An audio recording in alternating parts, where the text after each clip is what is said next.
Bien. Tenemos en nuestro país dos leyes que van a hablar acerca de la salud sexual y la salud reproductiva. La salud reproductiva está incluida en la salud sexual, porque tengamos en cuenta que la sexualidad es mucho más amplia que todo lo que tiene que ver con la reproducción, porque incluso la mayoría de los encuentros sexuales no tienen fines reproductivos, o por lo menos quizás no tienen la intención. Entonces, la salud reproductiva está incluida en la salud sexual, que la Organización Mundial de la Salud la define como un estado de bienestar físico, emocional, mental y social, más allá de la ausencia de enfermedad o disfunción. Y un poco también lo que ha surgido en los talleres anteriores es como esto de nuestro estado de bienestar mental también tiene que ver con ir a sus encuentros sexuales sin miedos, sin preocupaciones, y como muchas veces esto de la herencia dominante, que es decir, que el 50%, que hay un 50% de probabilidades que los hijos o las hijas pudieran tener amiloidosis, era un temor que a veces no permitía disfrutar los encuentros sexuales o que generaba cierta sensación de culpa. Entonces, qué importante es saber con qué medios contamos para cuidarnos y todas las opciones disponibles que hoy tenemos. ¿Sí? Porque digo, eso también forma parte de la salud sexual. El poder disfrutar sin preocupaciones, sin que eso implique algo que pudiera afectar nuestra salud, tanto física como psicológica, también está incluido, ¿sí?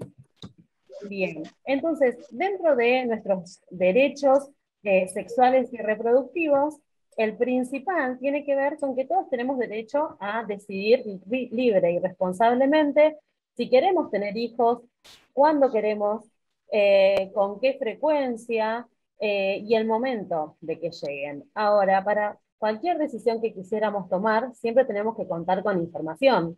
Eh, y también esa información tiene que estar dada por especialistas, digo, más allá de la charla hoy introductoria, siempre es importante la consulta, bueno, ginecológica, para poder contar, digo ginecológica porque hoy somos todas mujeres, pero la importancia de contar con información acerca de cómo llevar una vida sexual segura y satisfactoria, eh, y también tenemos derecho a acceder a los métodos anticonceptivos. Hay muchos de ellos que están incluidos dentro del programa médico obligatorio, que seguramente esto les suene también por el tema de los medicamentos, ¿no? Que ya sea el sistema público los tiene que entregar de forma gratuita, pero que también, en caso de tener obra social o prepaga, los tienen que cubrir al 100%.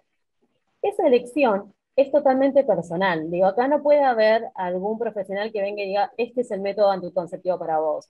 Sí te puede sugerir de acuerdo a el estilo de vida, la salud, de acuerdo a otros medicamentos que recibamos, pero siempre hay muchas opciones y es importante que uno elija de acuerdo a también considerar cuál va a poder respetar mejor, porque cada uno va a tener sus propias eh, características y uno tiene que pensarlo en función de su propia vida, cuál va a poder respetar.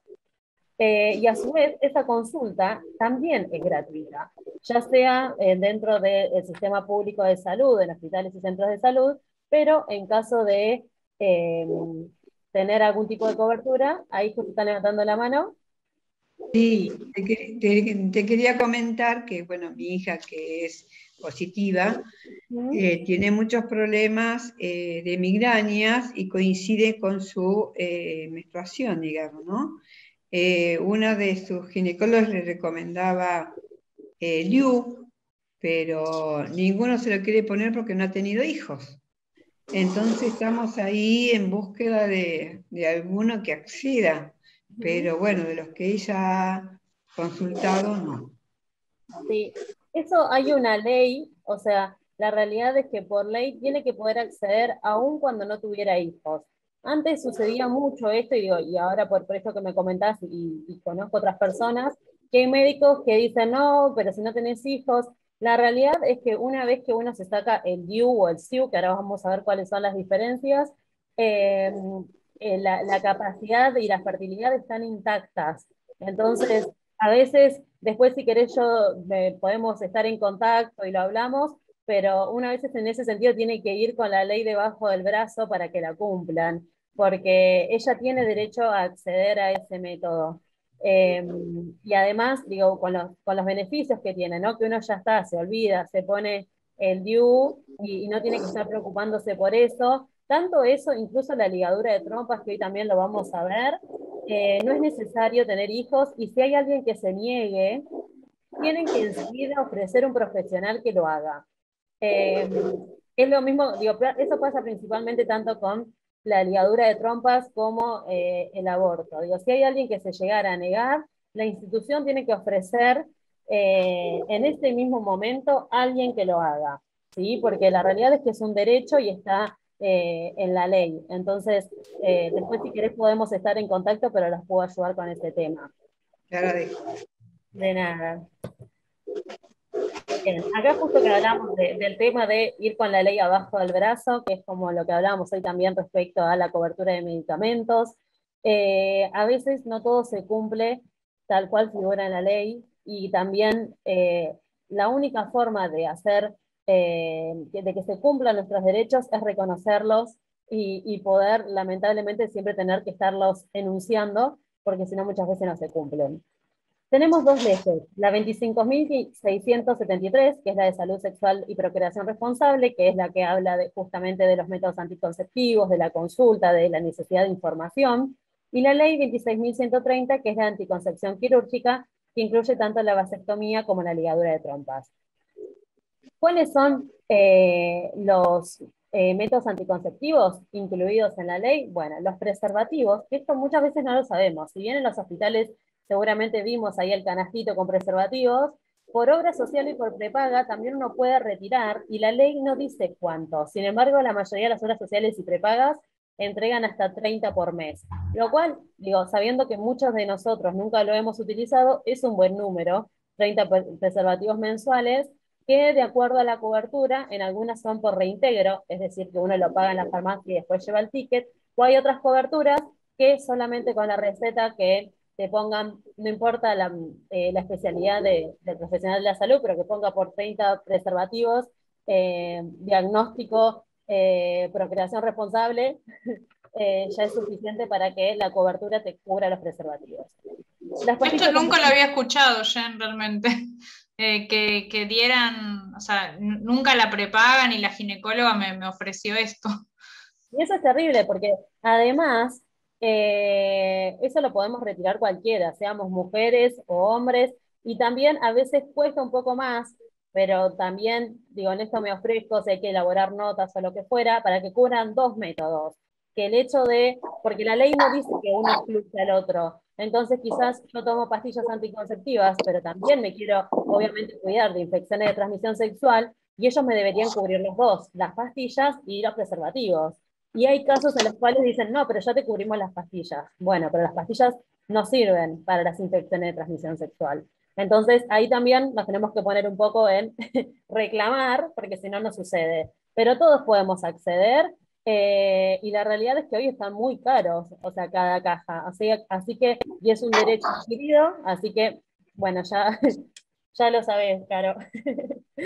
Bien, tenemos después inyectables, el DIU, la anticoncepción de emergencia, y anticoncepción quirúrgica, que ahora vamos a nombrar un poquito cada una de qué se trata. En el caso del preservativo, el único cubierto es el peniano, porque también está el vaginal, que no se consigue por ningún lado y es muy caro, lo cual es un derecho a adquirir más adelante, ¿no? Porque tiene muchos beneficios, como por ejemplo, protege también no solo la vagina, sino parte de la vulva, se puede colocar antes del encuentro sexual, así que tiene muchos beneficios. Y bueno, como decía recién, el preservativo es el único que además del embarazo previene infecciones de transmisión sexual. Es una funda de látex, también viene de polisopreno para las personas que son alérgicas al látex, que en ese caso esos no están dentro del programa médico obligatorio, pero si uno pudiera en la historia clínica o algo mencionar que es alérgico, también deberían cubrir los de polisopreno, que se coloca en el pene, y es importante que se quite antes de la erección, justamente para que el semen no se salga. Si está bien colocado, no es posible que se quede adentro. Digo, si se queda adentro o algo es porque no fue bien colocado, o porque el pene no estaba lo suficientemente erecto para ponerlo. Muchas veces se argumenta respecto a los tamaños, la verdad es que te entra en la pierna el preservativo, así que no habría excusa para utilizarlo. Y además, digo, hay otros cuidados que tenemos que tener, como por ejemplo, chequear la fecha de vencimiento, y también otro elemento que nadie sabe es que no hay que guardarlo en la billetera. Muchos lo tienen en la billetera y esa misma fricción puede llegar a romper el preservativo. Entonces hay que dejarlo en la cajita, en el bolsillo, en la cajita, o en la cartera, en la cajita, pero no utilizarlos sueltos. Y eso sí, si nos ponemos a pensar, hasta en las películas y todo, siempre se saca de la billetera, lo cual es una mala información. Y es el único que se puede combinar con otro método anticonceptivo justamente para tener doble protección. A eso nos referimos cuando hablamos de doble protección. No de dos preservativos, porque también, digo, ahí la fricción otra vez podría romperlo. ¿Sí? Cuando hablamos de doble protección es preservativo y otro método. El método más común, y que seguro muchos escucharon, son las pastillas anticonceptivas, que estas vienen tanto de 21 como de 28. Las que vienen de 28 vienen con 7 días de placebo, y la mayoría son de estrógenos y progesterona, y hay algunas también de progestágenos para aquellas personas que no pudieran recibir estrógenos o, por ejemplo, durante el amamantamiento. Y son muy efectivas si se toman todos los días en el mismo horario. Pero después, ¿qué pasa? Uno se lo olvida, o a veces está tomando un antibiótico y no sabía que interactuaban, o tenemos diarrea o vómitos. Por eso de ese 99% de efectividad en la vida real se traduce en 91%, por todos estos errores que a veces tenemos. Sí, ahí Mercedes justo levantaba la mano. Sí, yo siempre por ahí interrogo a mis hijas, porque ellas, con respecto a las 28, ¿no? Las últimas 7 no las toman porque dice para que no sirven para nada. Y yo no tengo respuesta para darle, por supuesto. Bien, la realidad es que solamente sirven para organizarse, para no saltearse ningún día y para adquirir ese hábito de siempre estoy tomando, pero la realidad es que no tienen, es placebo, no tiene absolutamente nada de droga. Se podría no tomar si ellas recuerdan bien qué día tienen que volver a tomar la siguiente caja.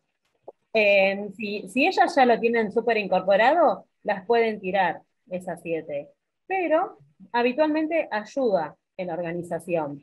Así que, digo, si no quisieran tomarlas, podrían no tomarlas. Bien. Bien. Con respecto a lo de olvidar la pastilla, suele ser muy habitual, y el mejor recaudo que uno podría tener en esos casos es utilizar preservativo los siguientes 7 días posteriores. ¿Para qué? Para evitar cualquier probabilidad.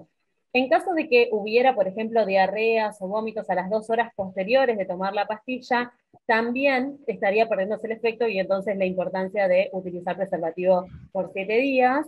Y respecto a los antibióticos, siempre preguntar, en caso de que den un antibiótico, si eso interactúa, porque muchas veces son las mismas enzimas, que se llaman enzimas P450 las que intervienen. Entonces, si el medicamento ya acelera o enlentece, puede afectar la absorción del medicamento. Digo, capaz que eliminamos demasiado rápido la pastilla anticonceptiva antes de que empiece a hacer efecto. Y muchas veces de las personas que tienen un embarazo tomando pastillas anticonceptivas es justamente con la interacción de medicamentos. Entonces, es fundamental estar al tanto de esto para poder consultarlo.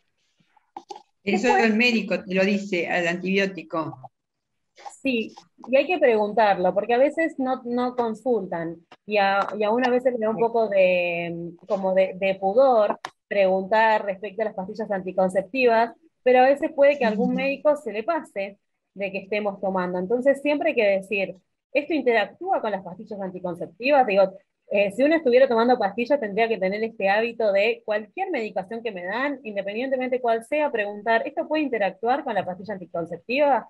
Porque un error ahí, algo que se le pase al médico, implica quizás después un embarazo no deseado. Entonces, digo, en ese sentido, saber que la salud sexual forma parte de la salud en general, poder liberarnos de esas vergüenzas de hablar esos temas con los y las médicas, porque tiene que ver con justamente algo que puede modificar mucho todos los planes que tenemos de nuestra vida, ¿no? Entonces, clave poder liberarnos para preguntar eso. Bien, con respecto a los inyectables, tanto los inyectables como las pastillas anticonceptivas Suelen evitar el embarazo a través de dos recursos. Uno tiene que ver con evitar la ovulación y la otra tiene que ver con justamente espesar el moco que está dentro del cuello de útero y entonces impiden que los espermatozoides puedan pasar y se puedan unir al óvulo. ¿Sí? Ese es el método por el cual la mayoría de los métodos anticonceptivos impiden los embarazos. De inyectables tenemos dos tipos, algunos que se colocan una vez por mes y otro cada 3 meses.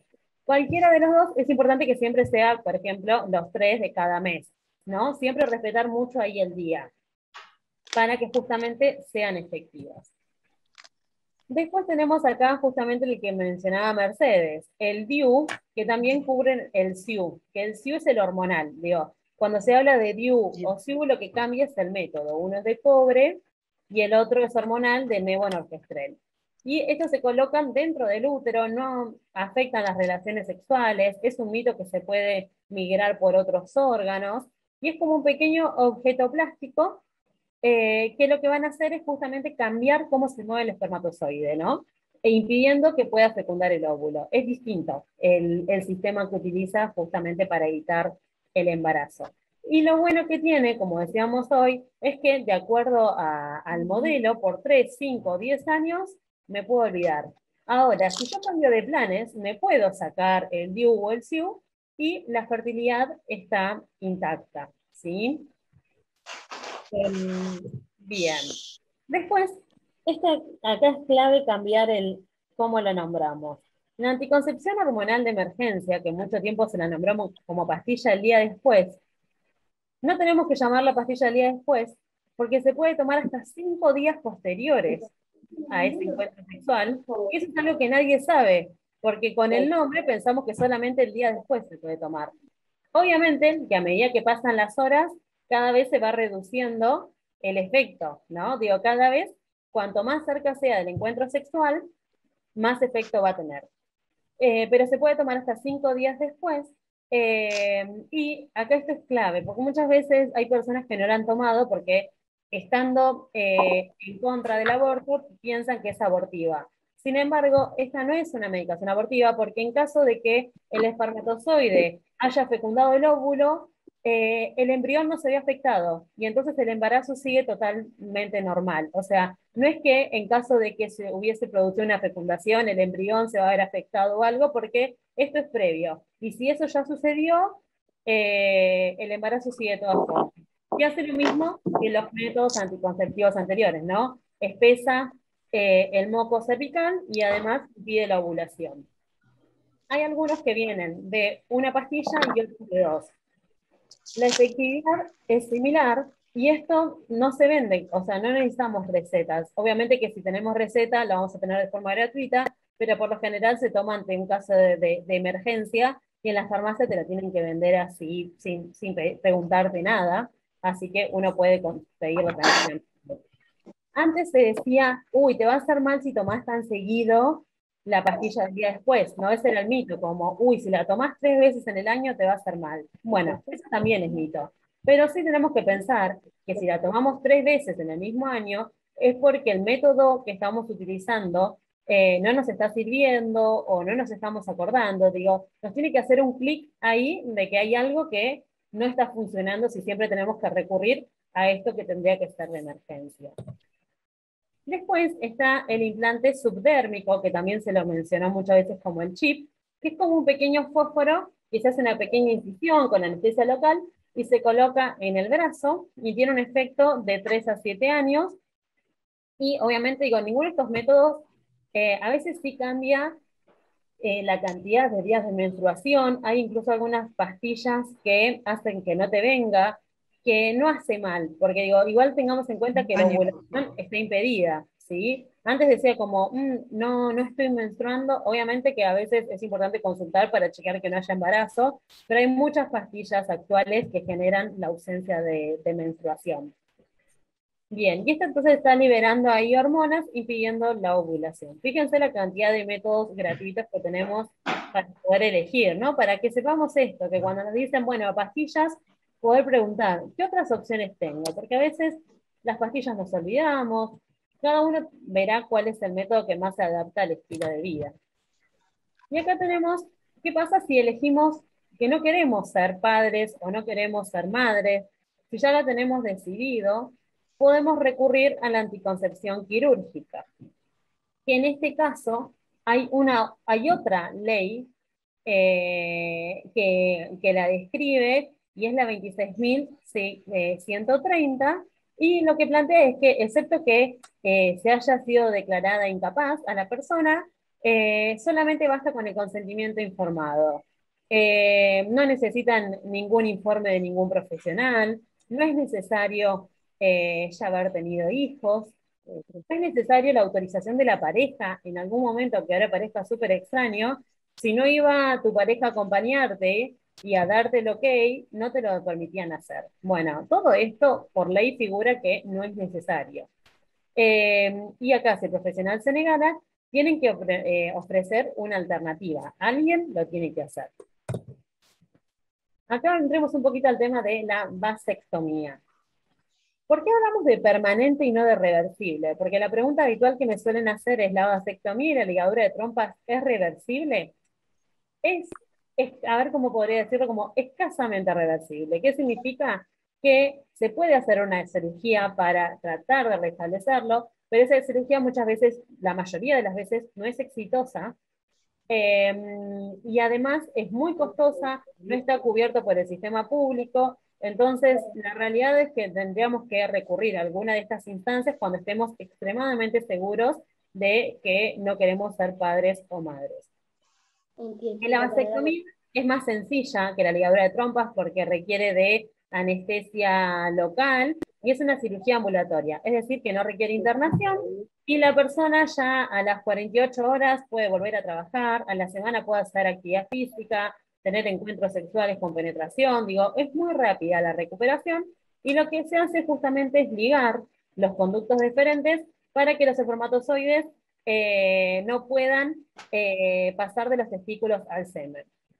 La persona va a seguir eyaculando de todas formas, porque tengamos en cuenta que en la eyaculación la mayor parte del líquido viene de la próstata.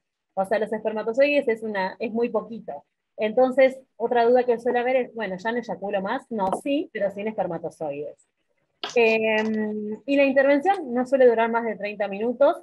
¿Y por qué se dice que la eficacia es del 99%? 99,5%, porque habría alguna posibilidad de que esos conductos deferentes pudieran volver a crecer, pero no pasa jamás. Pero bueno, se tiene que plantear por esa pequeña opción que podría aparecer en algún caso.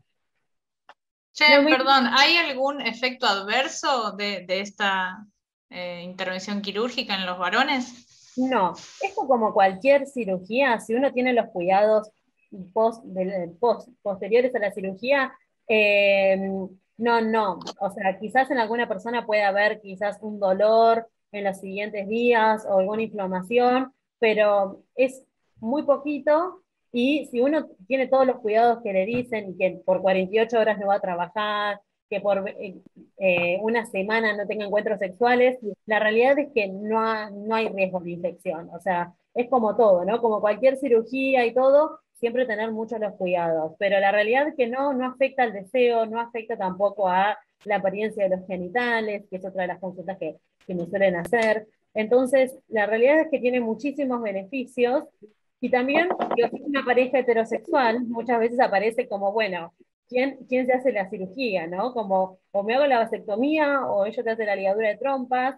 Y la realidad, digo, que si alguien estuviera en esa elección, es más sencilla la intervención de la vasectomía, porque en este caso, en la ligadura tubaria, la anestesia ella es total o peridural, y ahí sí requiere de una internación que igual suele ser muy cortita, entre 24 y 48 horas, y si todo evoluciona bien, ya está, se da el alta. Pero, digo, tendría los riesgos de pasar por una anestesia total, ¿no? Como cualquier otra cirugía que la requiriera. Y en este caso, la ligadura de trompas, y en estos dos tenemos dos tipos, ¿no? Unos que tienen una pequeña incisión y otros que tienen 3 incisiones, porque van con la camarita. Entonces, cualquiera de las dos son intervenciones muy, muy chiquititas.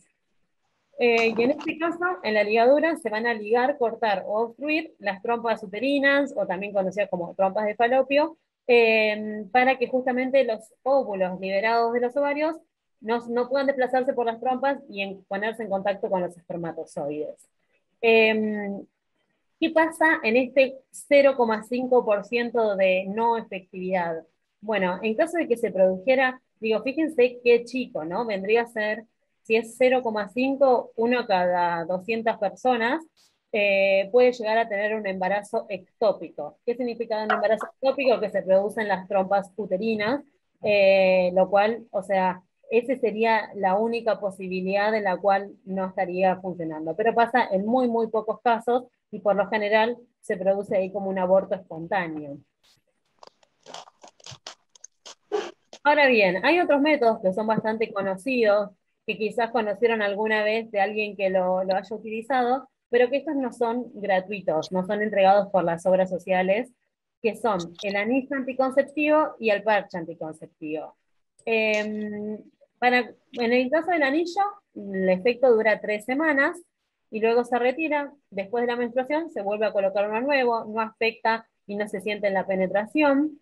Y va colocado dentro de la vagina, impidiendo la ovulación justo por una liberación constante de hormonas. Lo mismo pasa con el parche, va liberando constantemente hormonas, pero estos se cambian semanalmente. O sea que por 3 semanas nos ponemos un parche por semana, después descansamos una semana para la menstruación y volvemos a empezar.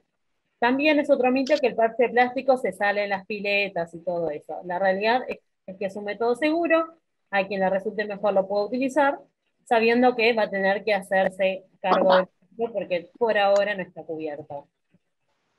Y otra cosa nueva que tenemos desde enero, otro derecho nuevo, tiene que ver con el acceso a la interrupción voluntaria y legal del embarazo y a la atención posaborto. Esta es la ley 27.610 y vamos a ver cuál es la diferencia entre voluntaria y legal, porque la verdad es que también es tan nuevo que hay algunas cosas que pueden generar dudas. La idea es que digo, uno pueda tener toda la información y contar con los métodos anticonceptivos para que uno recurra a ello, por ejemplo, en caso de que los métodos anticonceptivos no hayan funcionado, ¿no? La idea es que uno pueda contar con la educación sexual integral necesaria para saber todos los métodos anticonceptivos que pudieran llegar a prevenir un embarazo no deseado. La IVE, que es la interrupción voluntaria del embarazo, se puede producir hasta la semana 14 y para eso lo único que se necesita es el consentimiento informado de la persona. Un consentimiento firmado por escrito, uno no tiene que dar ninguna explicación de nada hasta la semana 14. En cambio, la interrupción legal, esa no tiene un límite respecto a las semanas y esa se va a permitir en el caso de que el embarazo sea producto de una violación, para lo cual se requiere una declaración jurada, o si está en peligro la vida o la salud de la persona gestante, es decir, quien lleva el embarazo, que para eso tendría que contar con una historia clínica de profesionales que lo justifiquen. Esto de hasta la semana 14, si se hiciera hasta la semana 12, esa es ambulatoria, es decir, se puede hacer en una casa siempre que uno tenga un espacio seguro y cuente con alguien que pueda ayudarlo en ese momento, y eso se hace con misoprostol, que es la medicación que la Organización Mundial de la Salud manifestó que era como la más segura. El porcentaje de efectividad tiene que ver con un 85. Para que fuera más alto tendría que ir en combinación con otra droga que recomendó la Organización Mundial de la Salud, pero que en nuestro país todavía no está. Y ese misoprostol se puede utilizar por distintas vías, ¿no? Vía oral, vaginal, sublingual. Lo único que uno cuando elige un método no puede pasar al otro, no puedo empezar oral y después seguir vaginal. No, tengo que respetar por lo que empecé, y es un procedimiento que tarda 9 horas, que requiere 12 pastillas y se van tomando 4 cada 3 horas. ¿Qué más decir respecto a esto? ¿Qué es lo que genera? Va a permitir, por un lado, contracciones uterinas y por otro lado va a dilatar el cuello cervical para permitir justamente que se pueda expulsar el contenido del útero.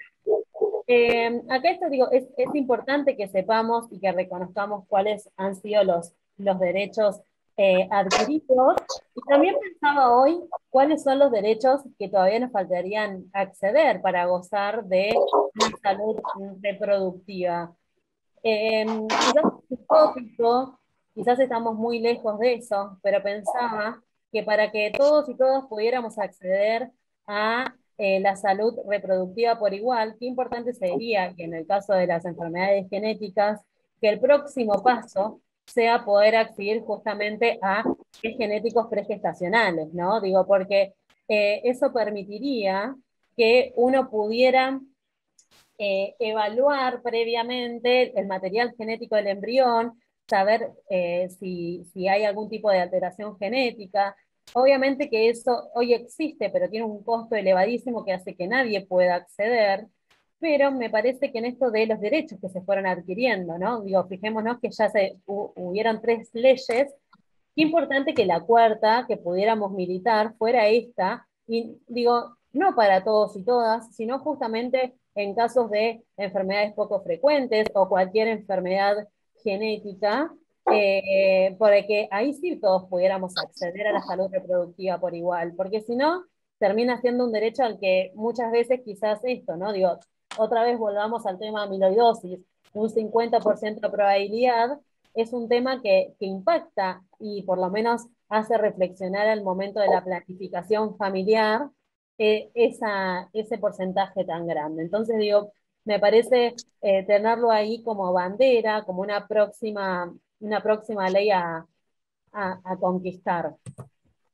Bueno, y acá por encima les dejo la ley, la línea de salud sexual. Por ejemplo, hoy que comentaba Mercedes respecto a esto que no cubrían, a esos números se pueden llamar, y ahí están los horarios, cuando hay un derecho de salud sexual y reproductiva que no se cumple, y entonces ellos te pueden ayudar. Por otro lado, aprovecho para contarles que desde ALAPA hace un tiempo que generamos como un consultorio sexológico gratuito, así que cualquiera fuera la duda de estos temas, me pueden consultar, me pueden escribir, bueno, me olvidé de poner mi número ahí, pero bueno, cualquier cosa les paso por chat mi número de teléfono, está mi Instagram, mi mail, y me pueden contactar, y ahí podemos coordinar para encontrarnos virtualmente.